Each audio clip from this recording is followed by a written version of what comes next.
Hey guys, we have loaded into game 1 of Agents007 versus the Forever Loans. Now this is going to be a analysis more than a replay cast, so going to be a lot of pauses.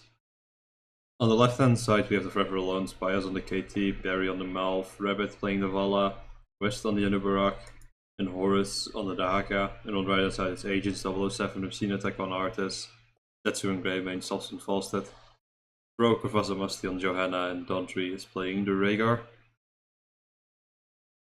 So, always a good thing to do before you even start the game. Like, assess the strengths of both of the comps.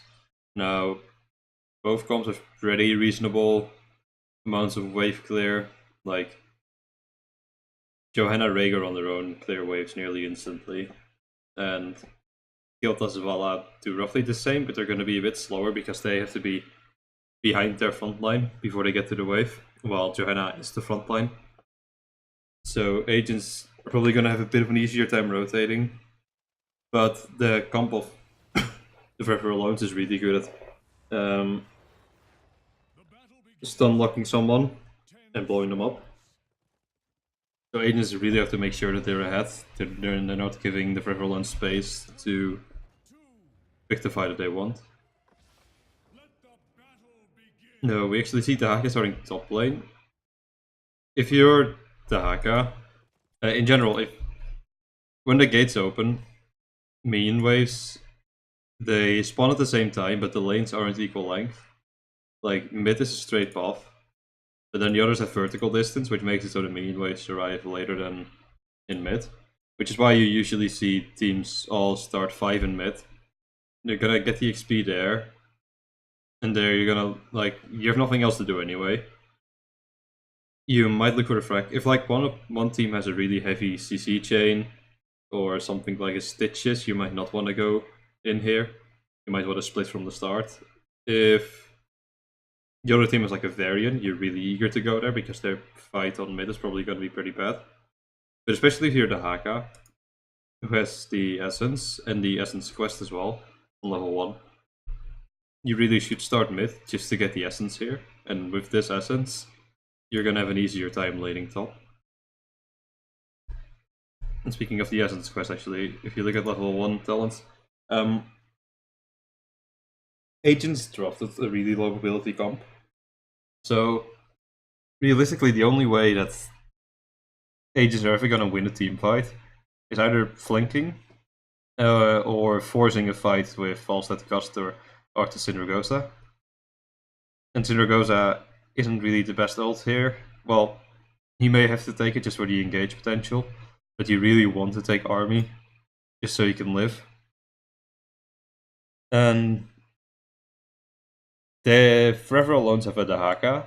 Dahaka isn't good at holding the flank, he's good at flanking with his Z. Like, when he's not committed to a fight yet, he's just soaking in the offlane. The moment they commit to a fight, Dahaka burrows in deep, and he tries to get on a backliner. So they don't really have anyone that can hold the flank. Anubarak can't feel more in all the areas. So it's really handy if Malv here would have taken Scouting Drone, because Scouting Drone would have given them vision in the bushes, and that would have really hampered the chances of agents to get a flank off. And if they don't get a flank off, they straight up do not win the fight, just because of how immobile their comp is, and they're playing against the Kiltas. So the moment they try to engage, they just get blown up. And like, they're too chunked to do anything, they can't force. If Forever Alones like make a mistake, they can just walk away, because like there's no chance the backliners are ever going to get hit by the artist if they play properly. And Johanna can't really force. And if agents actually make a mistake, Forever Alones can't punish it because they have the Dahaka and they have the Anubarak who can go in pretty deep. So agents will, like, they have to commit Gust to disengage there. So Scouting Drone here would have really helped in general to destroy Agents' win conditions. The other talents are all fairly standard.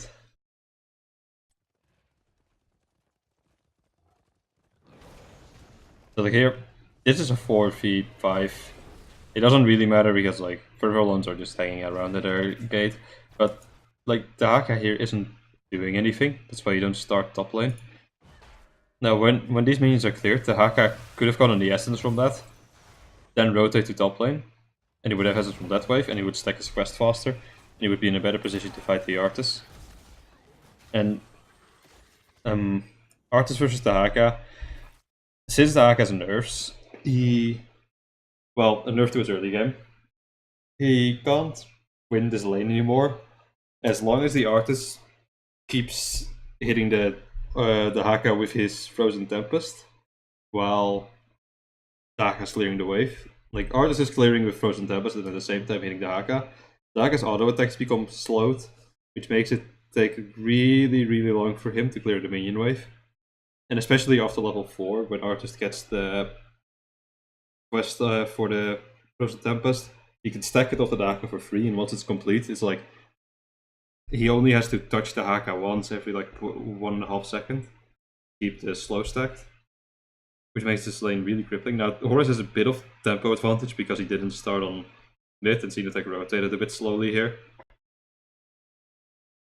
So he's gonna be fine for now. Arthas didn't take a Rhyme, which is a really nice laning talent against the Haka, but he kinda needs the engage potential of Frost Presence.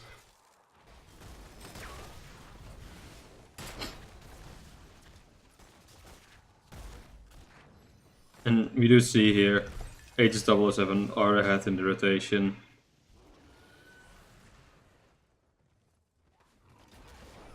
And here's Frog demonstrates here. If you're the tank, usually your job in a rotation is to ward and disrupt the opponent. And Johanna specifically also has to clear the wave because of Condemn. Like, that's a big reason you draft her, for the wave clear. So when you're not actively clearing, on tanks, you try to use your skills like dismount and keep your opponent in place. So if you have shoved out the wave here on mid, they're not there yet. Like, they're hovering in this area over here. If you dismount them, you disrupt them, and you prevent them from getting there, you can force them to miss a few minions of soak, which can build up to be a decent lead. Like, if you get a talent lead from that before an objective, then you can take that objective for free, and that snowballs your lead even further. Do see Agents here, they're rushing a little bit, but they're mostly just focusing on staying even in the clear, getting ahead. And forever loads are rotating properly, they're not missing soak. Bias is stacking his quest pretty well. Xenotech is not playing this lane correctly, he should really be more dominant, but you can see he's not actively trying to keep the Haka in the Frozen Tempest. Horus actually walks into it voluntarily, but this is really costing him in the lane.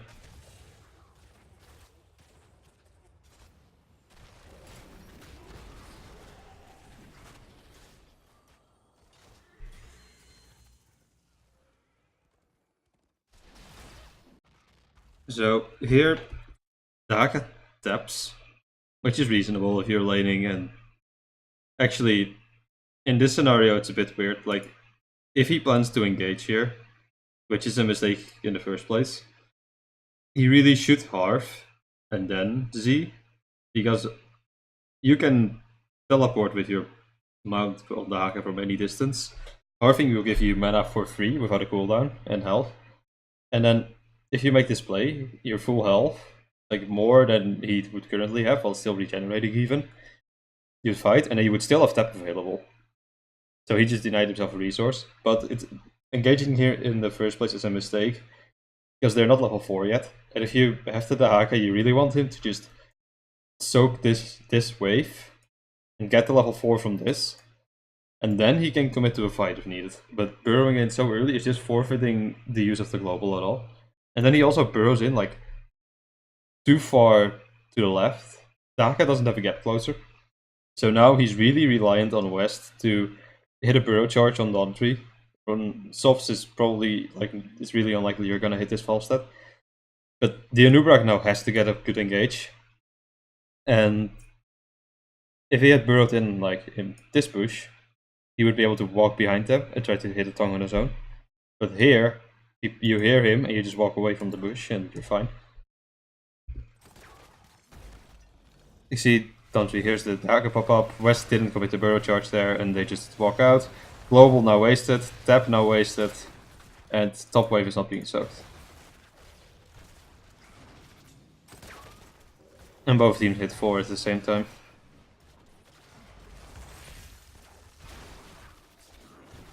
Now, Shrine fight, Agents did get a pick before the Shrine started, which essentially means they've lost this Shrine. They don't have any of the tools they need yet to force, like Syndragosa or Mighty Gust. They are really unlikely here to get a flank off. So they can't fight straight up on the Shrine. The moment they try to fight, Forever Launch is going to keep kiting backwards and throwing their spells at them. And then Agents are going to be too low, they're not going to get any damage on Forever Launch, and then Forever Launch can just re-engage and kill them. Like, this Shrine, it's literally like that bad of a draft at this point.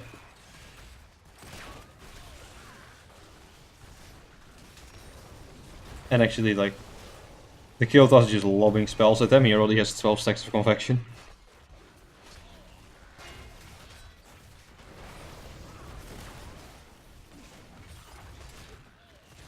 Actually, looking quickly at the level 4 talents that were picked up.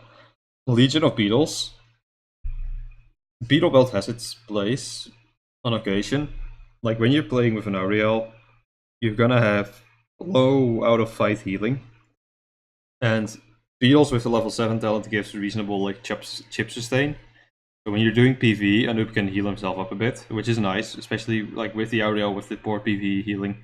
That adds up. In general, chip sustain adds up if you're not likely to be bursted. But they are like so immobile that Bed of Barbs on 4 would actually like completely destroy Agents because of the slow. Like the moment Artis is caught in the slow, or the Greymane or the Joe, it doesn't really matter who.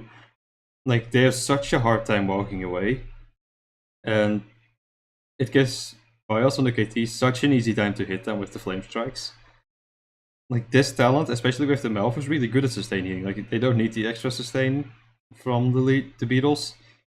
So it's a bit of a weird choice. Plus Beetles are an extra target for Greymane to splash his cocktail off. So sometimes it can even be detrimental. As you can see, like Agents are instantly forced out.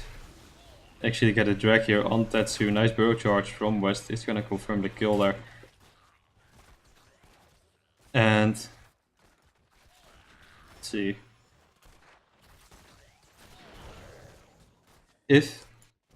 Okay, Bias is now soaking mid, that's good. Oh. No, they're not gonna die here. The moment they got that pick on the Greymane, they knew like this is our shrine now. The Haka should have started rotating top instantly. Like you already saw Falls, it was bot lane. And now killed us matching him. But like the moment you know the shrine is yours, just split off people to get soak, get even further ahead. Now this is an early game Punisher, so this is gonna do like very, very little. If you get a front wall here, you're pretty much like content with the value you got. Ideally you get this well. West immediately goes for it, or actually gives it up now. If you're sieging, especially early game, but at any point really, it's really important you take out these wells.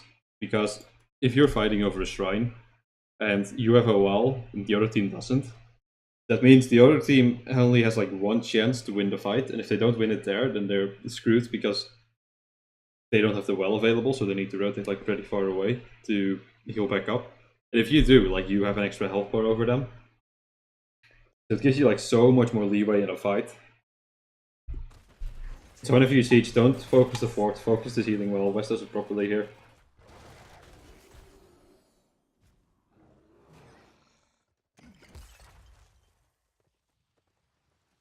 And now they're just gonna resume the rotation. And let's try to get a pick on the falls, but Soft gets the barrel roll before the barrel charge hits him.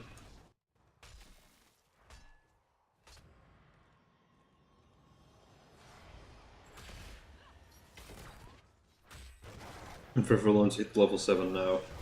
Both teams get it. They are gonna get this camp. They're not missing any soak to do this, so it's not that bad. Like, it's not gonna give a lot of pressure on Agents, but they're not giving anything up, so that's fine, you know. And here we actually see the Haka going for Feeding Frenzy. Feeding Frenzy is really nice against low mobility melees, especially since the buffs, because you can keep auto-attacking them pretty consistently and keep getting the cooldown reduction. It's a bit different with Arthas and Johanna, because Arthas has the attack speed slow and Johanna has the blind, so it becomes a bit more awkward to get the value from this talent. And because it's like Johanna, Arthas, and Greymane, picking up Symbiosis, you're essentially fighting like 3 melees when they force. So Symbiosis here would reset the cooldown on Darkstorm every time if you cast it on the 3 people. As long as you hold the minute, which is going to synergize really well with the level 13 Primal Swarm. So Feeding Frenzy here feels a bit awkward, especially like fighting on the Shrine can be really difficult to land the drag because of the Shrine minions. And not fighting on the Shrine, you're usually gonna like flank drag a squishy and get the kill instantly, so it feels like a bit of an awkward pickup here. And we do see the huge scarabs picked up, which is gonna give the Anoop the chip sustain.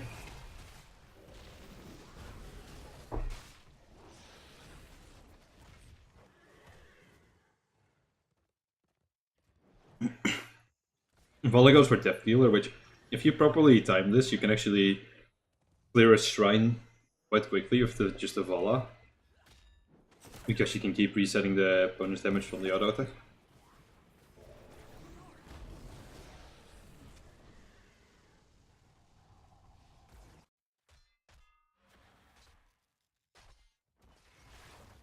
Now we do actually see Xenotek doing a bit better in the top lane here. Now both teams going to start this game. This is pretty good timing. The Shrine is going to be up soon. Here we go. It spawns here. Bolt is taking the camp, so he's just going to rotate top now. They don't know if the Reverlons are doing this camp yet, because it hasn't been capped. So Fawcett is mid now, but the moment he sees it's being capped, he's gonna like clear the wave and rotate up. Like you really want both of the globals in that lane to make sure that you don't give the Dahaka like the free clear, the free push with this camp. Now Horse is here a bit earlier, but Fawcett is gonna match him pretty soon. He has the boomerang now, so he has reasonable wave clear. And you see like Reverlons are, their Shrine fight is so much better. Nice crafty left as well, like Convection already complete. This is what happens when you play against low mobility. Dahaka again. If you force with a Dahaka, you burrow like here. You don't burrow here because you have no mobility. Like this is only viable if like your opponent is here and they're trying to escape into this direction. Then you can like burrow in here and try to cut them off. If you go in here to force, you have to burrow in the back because you need the distance, basically. Like, if you can't cap close, then you're not doing anything. Like here, like the Dahaka is running. He actually gets a drag because Xenotek wasn't really paying attention there and he didn't get the glance. But if he was like this push, he would get a free drag on either of the backliners and he would be in position to body block this choke as well after Dark Swarm ended.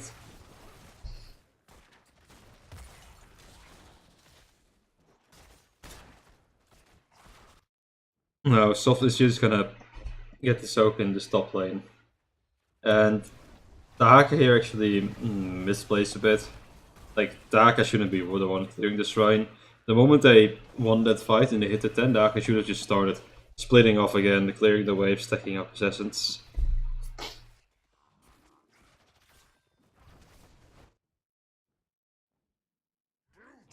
Like, if he had started rotating earlier, he would not have had to burn global here to catch the minions, and he even missed a few still after burning global.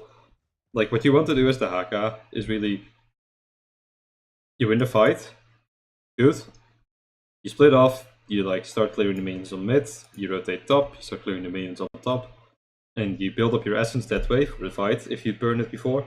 And in that time, your global is pretty likely to come back off cooldown, and if your team is forcing, then you can like still burrow in here for the fight. Preferlance instead opted to go mid. So they're using this Punisher as a distraction, really, to to like get the fort for free on mid. But like essentially, when you have a Punisher, you're fighting 6v5, but it's really a fight you want to take. So not fighting under the Punisher, especially with like the heavy CC they have and the great zoning tools, is really a weird decision. Especially because now they're still gonna leave this well alive probably. Like Punisher should aggro on the fort, should be getting shot by this tower, and then they won't be able to get this healing well. Like they get this fort now, which it's reasonable value. They're rotating top, so they're gonna be able to like get this front wall in the well ideally.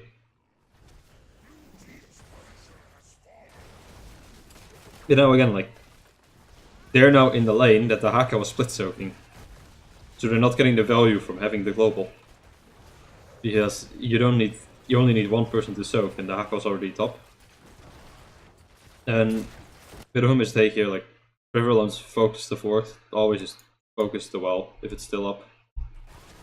Agents are like we're not gonna be able to match this at all with our team. Like the rotation would take too long, Riverlands would back off. So instead they're like, okay, then we're gonna take this. And Agents also like not all hitting the well, only Johanna's doing it right now, and Artis with the AoE. Actually, like he just gives it up. And now this well is still alive and it's gonna regen shields back soon as well. So Agents didn't focus it correctly, and now the Foreverlone still have this resource. Foreverlone do see that they backed off on bot lane, so they're gonna be able to disengage just fine. Like, because they all showed, Foreverlone knew they were coming, so they had time to back off. The only way Agents force that is like Artis flanking them or Falstad fly, but the rotation would take so long for that to happen without them noticing it. Like, Falstad can't fly and gust if his team isn't there yet. Artis can't flank them if his team isn't there to back him up yet. And he has to actually like rotate to this push, for example. Because they showed bot, like, Foreverlone's had such a long time to just burn down this keep front wall, which is giving them pretty good XP value right now, and opens up top lane. You just easily get a keep.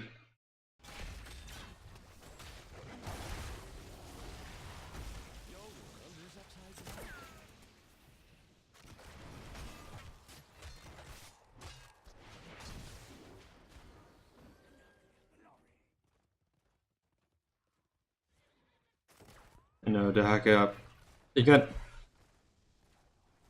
not making great use of the global. Like, as long as the Haka has Z available, he should not be with the team in most situations. Unless he's like 5-on-5 team fighting. Like, the Haka should not be rotating with his team when he could just be splitting off, clearing waves and getting the soak advantage. Because that forces a response out of Agents. Like, Agents, the moment Horus decides like, okay, I'm gonna shop this mid wave, I'm gonna get this soak. Then Agents are like, okay, we're gonna have to clear this wave now, otherwise the minions are gonna be stacking up against us.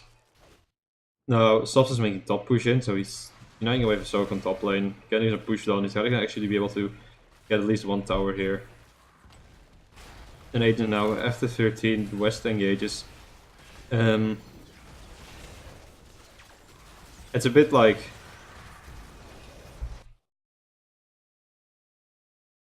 that position is, if you know you're gonna force in this area, Daka has like a few choices where he burrows. You can burrow here, but then he was a bit too late to actually do that and get a drag off. Then you can burrow here, but you'll need to like wrap around so you're completely visible. Or you can burrow either here and like walk to the left and body block them, try to get a drag on them. Like, this is the easiest position because here they have to go past you.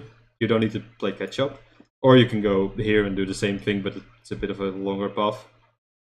But if River Alonso comes, must have Yalt like, okay, we're gonna engage on mid, and Yalt for the Dark has to come. It's really nice if like the team gives some indication of how the engage is going, so Daka knows where he has to burrow quickly. And now, like, they get this pick off on Dantry, on the Rhaegar. So they're gonna be able to get this shrine. Daka can just, like, rotate top now, shove out this wave. Riverlands is actually gonna invade the Agents Bruiser camp. They know they have the numbers advantage here. So taking this Bruiser camp is a smart play because it denies this from Agents. Gonna put some pressure on the top lane, though it's not really that big. Like, they can clear it really easily with the false stat. But it means that Agents can't use this now to pressure them. And if they time it properly, they can actually, like, start picking up their own camp as well. Then let it shove out the top lane. Like, make sure the camp is already somewhat pushing. Then cap the Punisher. And what that's gonna do is it's gonna allow Prevalons to, like, get good pressure on the map. Like, Bias is actually nearly feeding to the Shaman cap. I think he should be fine with Rapid. Drops a bit low. But now what happened is, this camp isn't capped yet. Punisher is already, like, more than halfway through the map. It's already in the lane. All of the backline is on this camp. Like, every single backliner is here. So this Punisher is gonna get, like, shit all value. It's gonna walk through the lane, get baited under the towers, and it's gonna get burned, like, really, really quickly before Prevalence can make a push happen. If you're going for this play, you want to get this Bruiser camp. You go to the Bruiser camp, that's fine. You cap it, you let it push a bit, so it's, like, already shoved into the lane. You let everyone that was doing this, like, tap or harv or get healed by the Melf, whatever you need, but make sure they're full on resources. Then you're gonna cap the Punisher. Because then if you do that, Agents have you're full, you're full on health and mana. You're ready to push S5 with the Punisher. And Agents have a problem on top that they need to deal with. And you can even, like, you can let the Haka escort that Bruiser camp, like, build up the minion waves on top of it, and that's gonna put some real pressure on top that Agents have to deal with. While your 4/5 man, if Haka decides to burrow in, is gonna, like, siege here on the mid keep. You're gonna get the front wall, maybe potentially the keep if they get a pick. So they have guts, so it's really unlikely. But now, like, Punisher is near the keep. Gonna get baited in.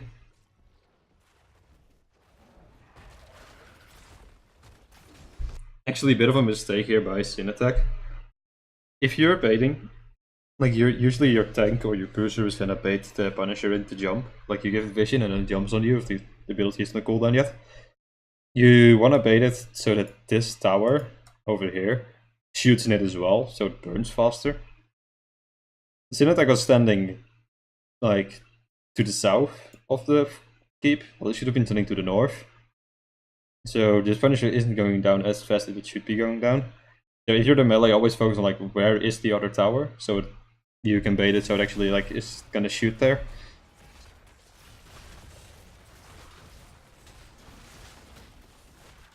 And now, like, this, they get a, like, they're gonna get the front wall, and they got a bit of chunk done on this keep, but top Bruiser camp now isn't doing anything. Like, that's just gonna be cleared for free soon. It's actually gonna, like, shove a big wave of XP into the Agents that Fawcett is gonna be able to soak now. So, because of it, like, because they didn't leave that shrine at 39 and only kept it when the team was ready, they're really clowning now. Bias actually gets rooted. He is going to be able to walk away. Perry gets his silence.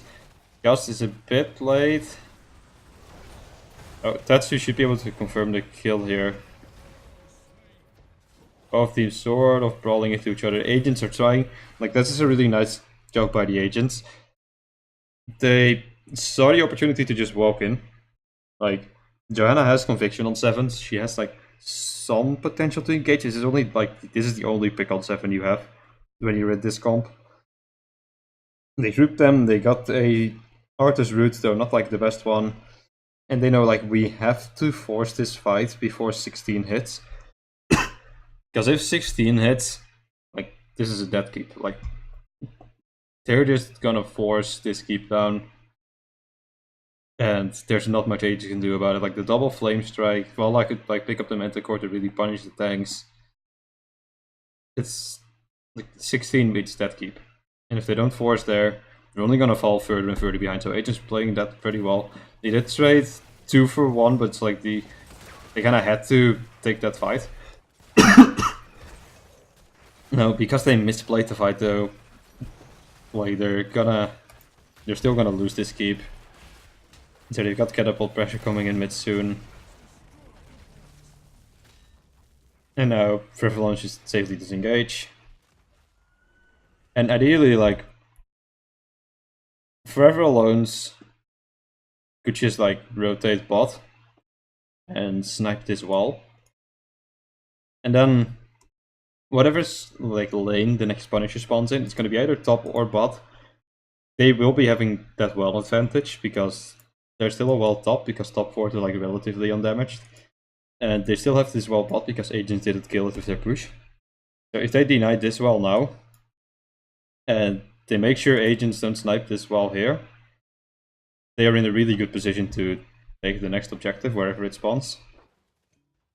And Horus is actually like, he's gonna push in this wave.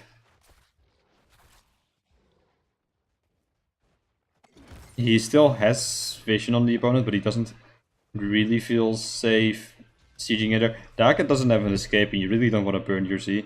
Minions are actually just gonna focus fire this down. Like, it's a big minion wave there. So now Forever Alones are in a really good position. They have the 16, so this is a dead fourth. Forever Alones playing this quite nicely. Like, they're setting themselves up to win the next objective now. The cruiser camps won't be a thing during this objective phase. Agents are going to be able to hit 16. Now, Agents really need to either get a flank now or force a fight with Mighty Gust. Forcing with Mighty Gust is going to be really rough because like the moment you see the fall stat indicator, you're just going to put a root down and then you're just going to nuke the fall stat with a noob stun, and then your fall stat is dead and you win the fight anyway. So Agents now, they're not setting up to win the fight, and because they're not setting up actively, they're not gonna win it.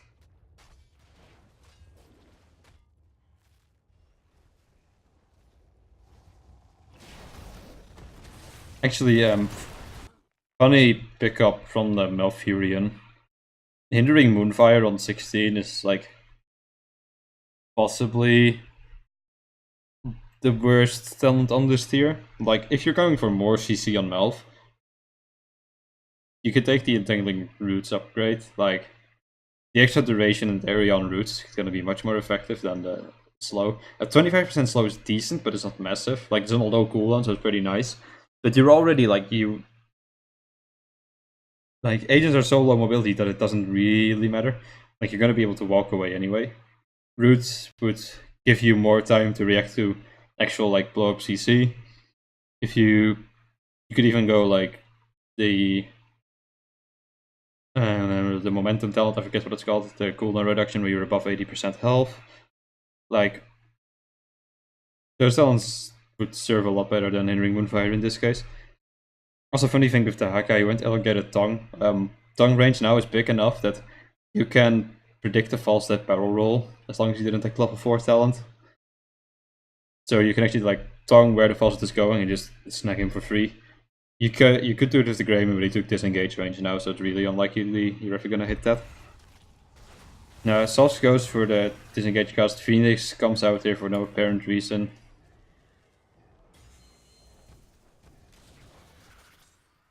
And Forever Alones is looking to like build up the pressure, even though they're on equal tiers right now. They can do this because they can just walk away whenever Agents tries to force.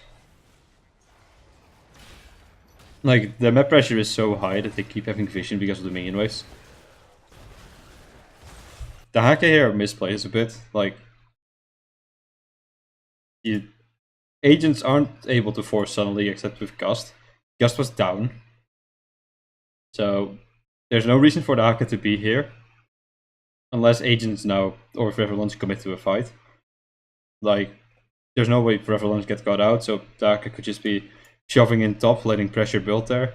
And then the moment Agents try to force a fight, he just burrows into the back and they win.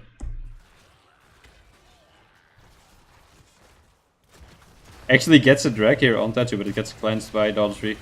Both are stuck now in the root, and a nice stun from West. Triple silence from Perry there. Agents getting hit by all the AoE. Tetsu now living in the backline. Ice block from Alvirin is gonna to death, but Vala is gonna die here. But agents are taking, like...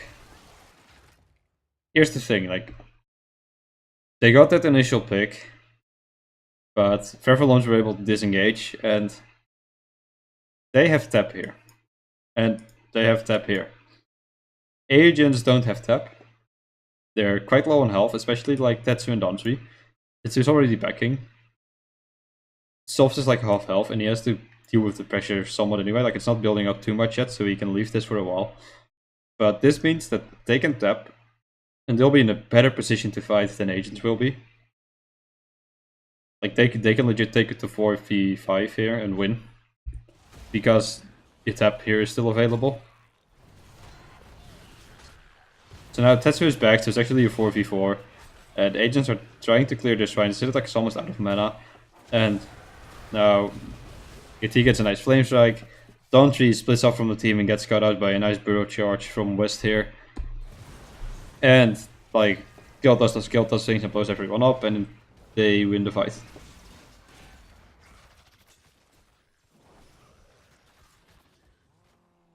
Also, Vala got blown up in that fight. The main way that Agents win is force the fight somehow, like flank or somehow hit a root on a backliner, though the backliner should never really be getting hit by a root unless you manage to get on them anyway through a flank. But they managed to pick that fight, but Vala took Tempered by Discipline. This is really good in sustain fights, but you're already gonna be winning like the sustain fights anyway when you're free to auto attack, just because of how the comp of Agents works. So the only way Agents wins is like flanking you and blowing you up. Gloom is much better at preventing that from happening than Tempered by Discipline. So even though like it can be a comfort pick, it's so much safer to go Gloom. Like Gloom destroys, like it really hampers the chances of Agents picking the fight that they want. But not like Vala not taking Gloom here actually makes it easier for Agents to win somewhat. Like Melf still has the Ice Block. Gildas has some form of self-peel with the Netherwind. So they can sort of deal with themselves. If the backline, or if the tanks aren't there instantly to deal with the problem. But really, like, even if you're getting caught by an Arthas, an Ubera can just pop the Cocoon and you're out of trouble again. No, this Punisher shouldn't get too much value.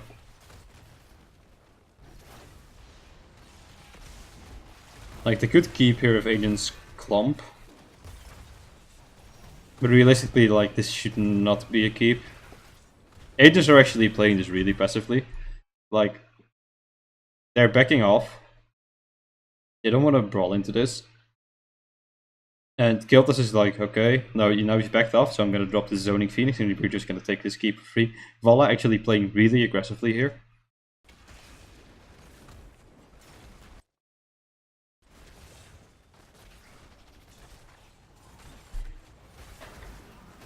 Like, Agents is really scared of getting cut out now and actually, like, potentially losing the game, so they're just giving up this keep.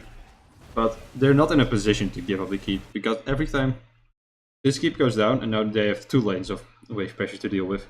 And at this point, Falsa is like babysitting base. Like, they have to pick fights that are unfavorable to win, essentially, because of how bad their draft is.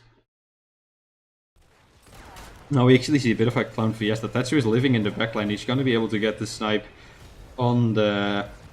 Ooh, Ancestral misses on Johanna, so he's going to go down. Dawntree should die here as well. Tetsu, I think, is going to be able to get out. Tetsu has been getting snipes on the backliners a bit, but he has to go so ham, and his front line actually can't follow him because the Greyman is much more mobile. And then he just, like, he dies, or the guys that are trying to save him die.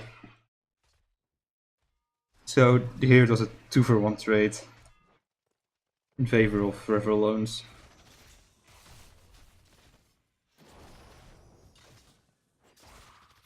Actually, we have Interesting talent choice here for the Rhaegar. The Rising Storm, this used to be like really broken back when Rhaegar was a god with like 60% win rate. Rising Storm, if you can manage to stick on a target, is gonna do really good damage. So for an artist, it's really nice if artist has this talent. If he manages to get on a target and fight them in a brawl, because it's gonna stack and do like reasonably high amount of damage. But they haven't really been able to do that, and this only stacks on heroes, not on anything else.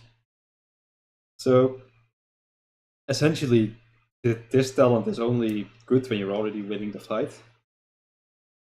Because if Artis manages to get on a priority target, they...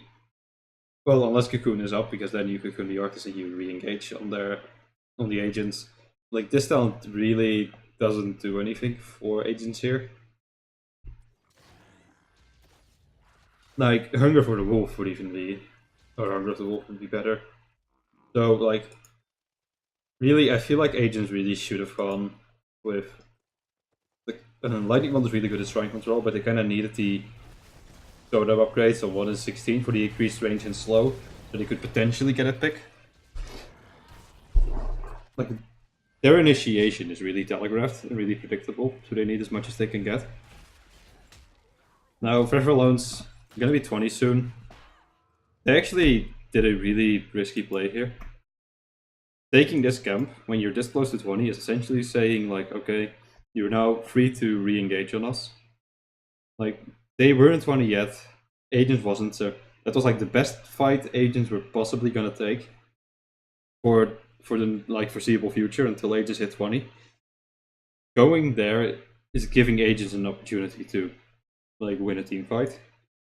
Just waiting and soaking is gonna, or just waiting for trickle XP even to hit 20, is a better play there than aggressively invading. Like, you can aggressively invade all you want after you get to level 20, which is what they're gonna do now. Like, they're gonna get this wave of soak on top, and they're gonna get the kill. Fawcett's actually flying in here over the booster camp for some reason. God knows why. And Bias here is in position to do Gravity Lapse if he times it right. Barry should be able to hit his Malfruit here as well. So if either of these hit their CC and a Nubarok wraps around here, that's that Fawcett. So the CC comes out a bit slow, but West actually still hits a really nice burrow charge. Fawcett is dead now. 20 has been hit, so this is a free Punisher for the Forever Alones. And they can actually like take this camp and escort it, get the keep, and back off, take the shrine, and win the game. What I also could do is 4-man this keep, and have Horus on the Dahaka start the shrine, start clearing it. He doesn't clear it that quickly, but the thing is he will be able to clear it. But the most important thing, he can burrow in here. If Agents decide to like defend and chase, and they pick a fight somehow, even down 20 and down the Volstad, if they try to do so, Dahaka can always burrow in and make it a 5v4 again. And this keep, they just need to get this keep. The moment they get this keep, they're not going to be able to go core. Like, there's straight up no chance. Like, with this defense, you're not going to be able to core with this comp. But they can get the keep, and they can get the Punisher. And with the Punisher, which is going to be like a 19-minute Punisher or so, they're going to be able to just hit the core and win the game. So, really, Horus here should be splitting off on the Dahaka, trying to go core. They actually are really clumping quite a bit here.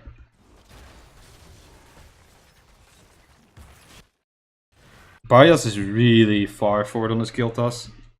Like, West has to burn Burrow Charge here if they decide to engage on the KT, because otherwise he's not in range for the peel.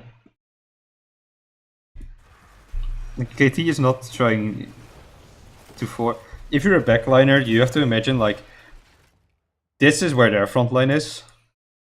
This is where my front line is. Which means you should be making like a line between these two and try to like make sure there is always a frontliner between you and the opponent front line. Bios there was not doing it and going really far forward. Dauntry actually gets Scout out here. That's a nice pick. So they're gonna Agents staggering the death timers, and now all the Forever Alone has to do is take this shrine and win the video game.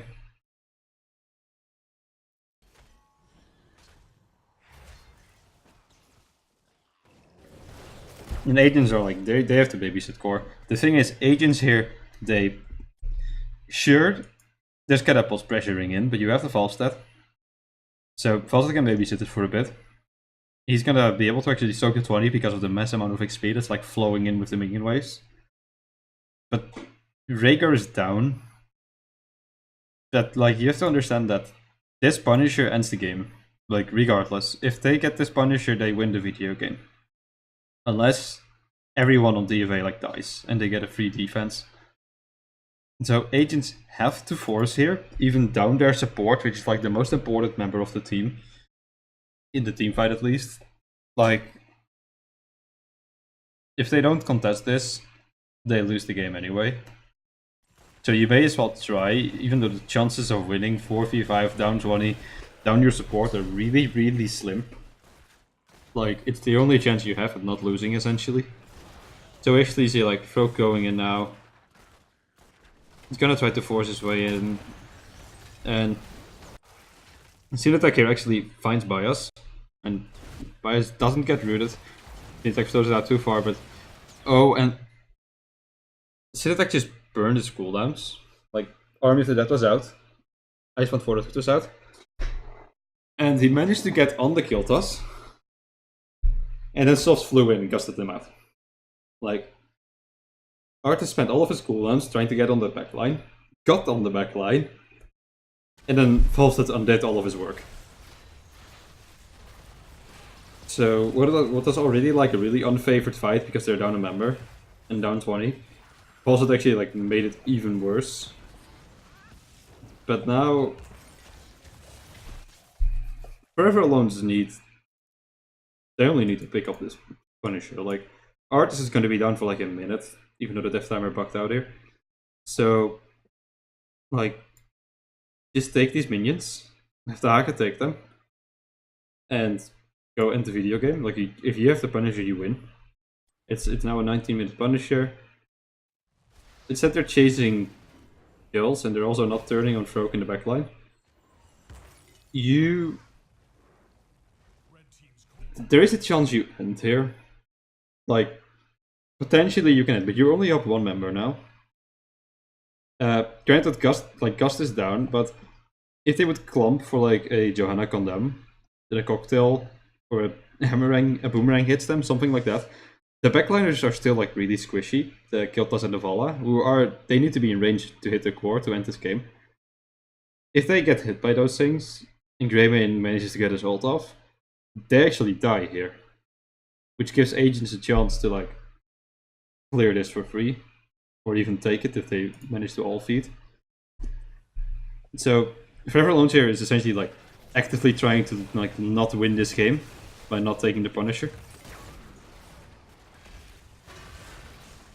Like West here is actually like he's taking a lot of damage, and you actually see like the lightning shield on Johanna here is getting a lot of value. It's like chunking the Vala quite a bit.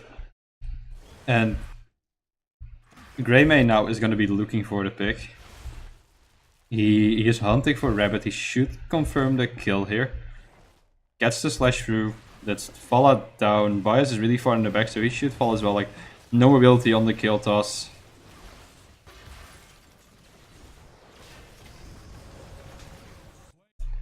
Falstad really should fly here. He should pop his fly in this area behind the 12 and gust them all into the base. If they're there, Agents kill everyone and Prevalence can't take the shrine anymore. No, okay, Melf dies. West here should die. But the Haka is gonna be able to just walk out. And they're spending quite a lot of time chasing down the Inubarak. So the Haka is just gonna walk into the shrine. He really should herd all the minions together and kill them with like one Dark Swarm, or at least chunk them all with one Dark Swarm. Now, like, he gets this objective. Agents have free clear now, like, they haven't lost the game yet. This Punisher won't end because he can defend it like all the way throughout the lane. Like, Forever Alone's essentially, like, they could have ended there if they just clicked, like, if the hacker was here and he would have killed the minions. Or if anyone on the team was there. Like, there was no reason, really, to go core there, when you could have, like, you can win for free taking a shrine. So the hacker now is just going to build up the pressure, like, agents have too much to deal with at this point.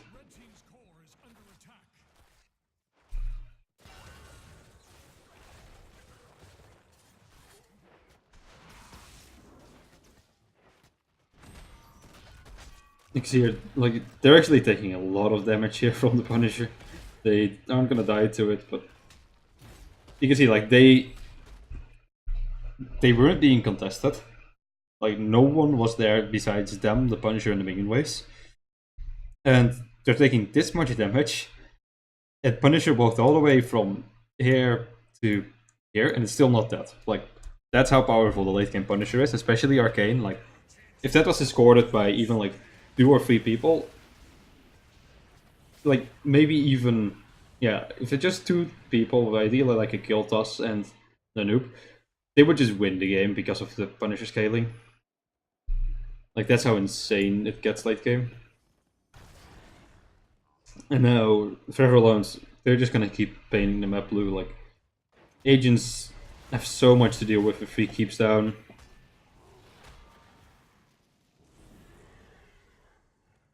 Agents looking to start the Cruiser camp.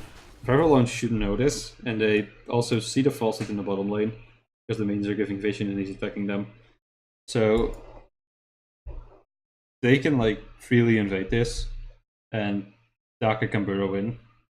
I think, yeah, he's actually already burrowing in, so the thingies overlap. So Anupier can burrow here into the choke. This should give Malf enough time to pop a root. And that should give Kiltas enough time to just essentially blow up their entire team. Instead, they're fine taking the camp. They don't really want to fight, apparently. Like, burrowing in is a bit risky because you're, like, giving the artist the engage, but it's like you're in a 4v5 anyway for a few seconds, and they were so clumped. Like, it's just a free kills there because of the way Agents was positioning.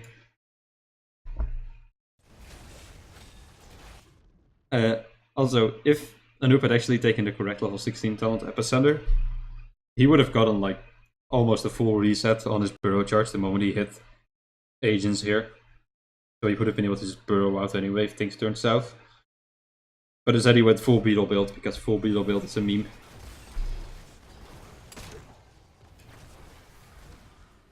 And now, like, they get this camp.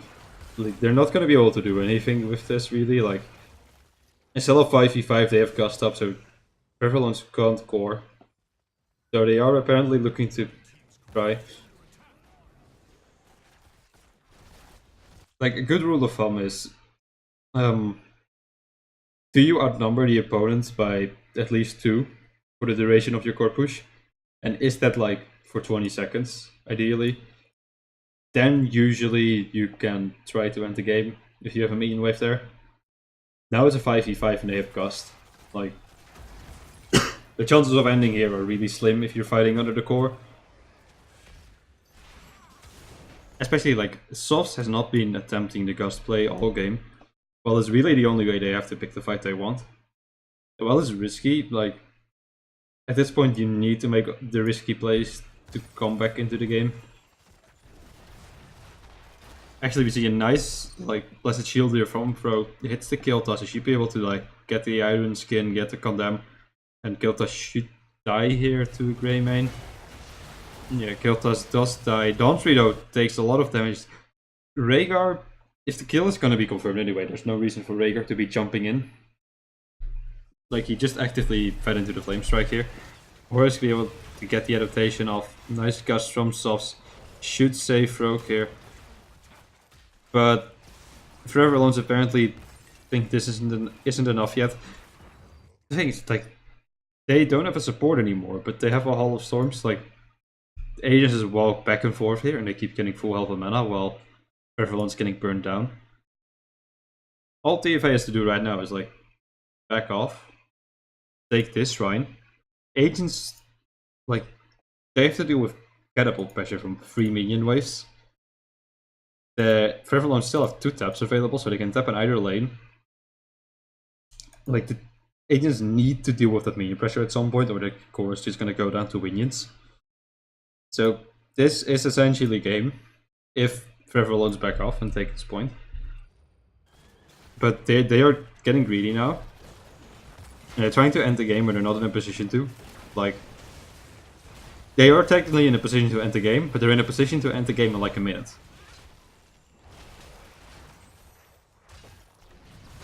And you see, like, they get the chunk done on Tetsu. Tetsu goes to the Hall of Storms and heals back up. Rogue now is actually like really low. Actually should die here. Rabbit gets the auto attack off. But now he's got out and he's gonna die for it. And that's 2 kills for 1 now. And Perry might actually die here. Tetsu should get the kill. Oh, nice ice block was still available. Nice burrow charge from West. Like,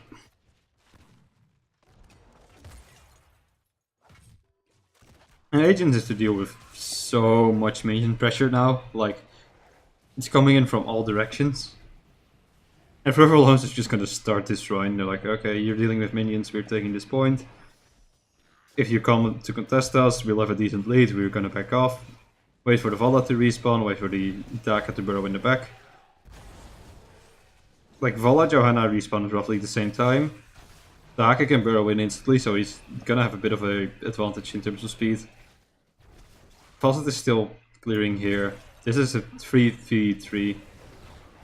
With a big lead. You can see, like, they don't have a way to force. So TFA is just like, okay, then we're gonna walk back. Actually, like, again, passive play from the Dahaka. They're like, this is actually, like, in this case it's correct. They're like, if we get this right, we win the video game. You know, like, there's no way that a 25-minute Punisher on a 30% core isn't gonna end the video game. Like, it's gonna walk there, it's gonna hit the core, and it's gonna be game. So Daka doesn't need to make the aggressive play here. All he needs to do is make sure that they get the 8 shrine minions. They're in a 4v3, they have a kill toss. There's no way Agents force here, and getting this shrine should just be game.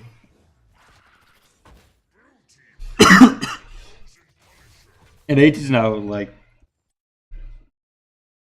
Rogue knows if this Punisher even makes it to like this point, they lose. So they have to fight underneath the Punisher. And he's looking for the flank, but he's not able to get it. West is sort of holding this choke point to make sure that Virulence is safe. And Virulence actually commit to this fight, but the moment this Punisher like walks here, game is over. If Agents don't defend it, it's game. That's who should die here. Okay, goes down. It's 2 kills. Johanna should die soon as well. The moment the Destruct Club expires, she's gonna go down. Punisher is at full health. So just gonna like hit the core and that's gonna be game.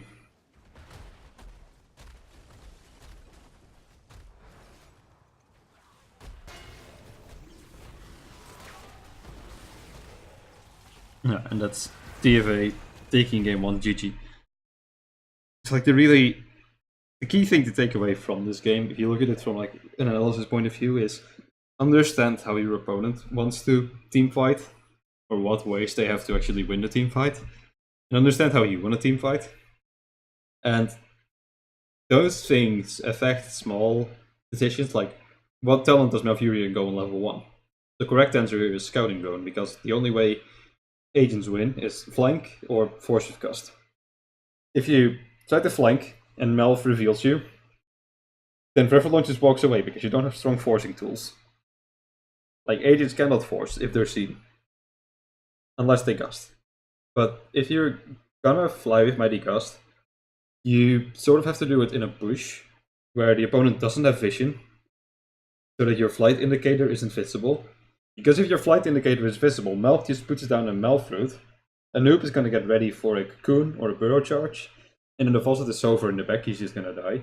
So again, Scouting Drone there prevents that from happening if you play well around it.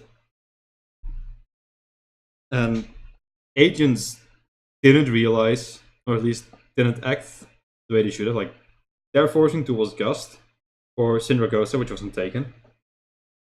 And if they can't do that, they need to flank all the time. And instead, they were trying to fight straight up. Fighting straight up is never going to work.